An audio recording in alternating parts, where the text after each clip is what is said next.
ॐ ह्रीं श्रीं क्लीं श्रीं कुबेराय अष्टलक्ष्मी मम गृहे धनं पुरय पुरय नमः।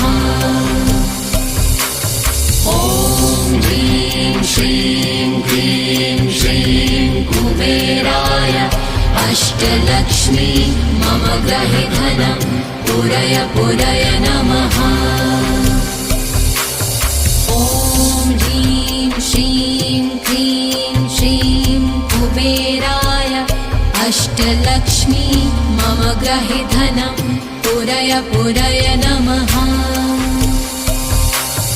ॐ ह्रीं श्रीं क्लीं श्रीं कुबेराय अष्टलक्ष्मी मम गृहे धनं पुरय पुरय नमः।